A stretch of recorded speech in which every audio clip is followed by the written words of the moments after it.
Tá no DNA deles, né? O sangue, o fervor do sangue revolucionário da extrema esquerda.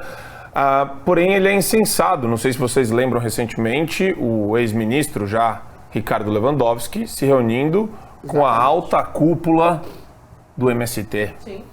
E eles incensam, eles ostentam como se fosse uma maneira de você fazer justiça social. Adrilles Jorge, como que você, em outro país, num Brasil que nós estimamos, num Brasil sério, um ministro se reunir com lideranças do MST, sofreria impedimento? Olha, a questão que se coloca é a seguinte, sofreria. Se você tivesse alinhado com o Marcola, com o PCC, com uma instituição criminosa, com uma instituição terrorista, deveria sofrer um impedimento formal, né?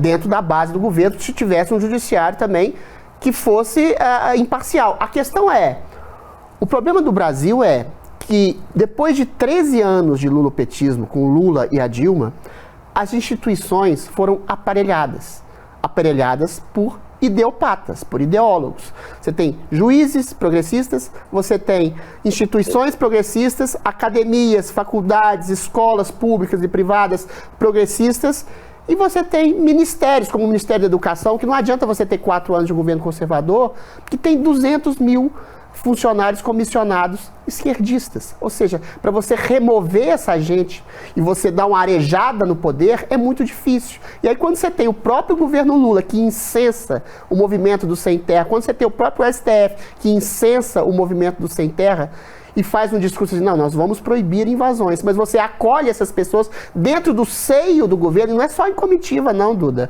Pessoas do movimento Sem Terra estão sendo agregadas ao governo Lula. Então é uma contradição que não é uma contradição. O governo em si, ele é criminoso. O governo em si tem um presidente que estava na cadeia até ontem. O governo em si promove exatamente o crime, a incitação a um tipo de agricultura familiar que ninguém sabe definir o que é. Ou seja, eu até discordo da Duda, acho que a função social de uma propriedade privada é o princípio basilar do próprio capitalismo, aquilo que o Locke fazia.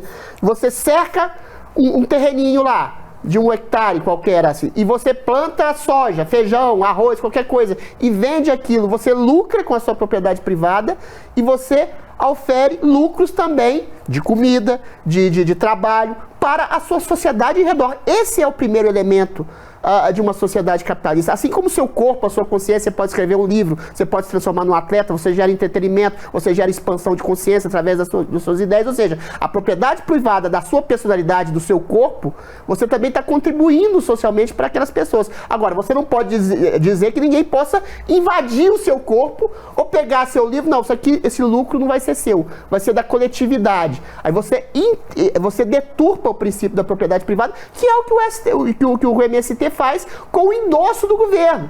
O Estado que deveria limitar o princípio da propriedade privada como sendo base de um Estado legítimo que impede que alguém invada o corpo, que alguém invada o terreno, que alguém invada o trabalho de alguém, como se fosse um cara que tem um Uber. Você pega o carro dele, não, isso aqui é da coletividade. Esse é o princípio comunista que altera e arrebenta com o princípio da propriedade privada, a não ser para os dirigentes desse Estado autocrático e criminoso que recebe aqui, essas pessoas que invadem a propriedade privada alheia, menos a propriedade privada dos riquinhos que comandam um Estado comunista. Olha nos meus olhos.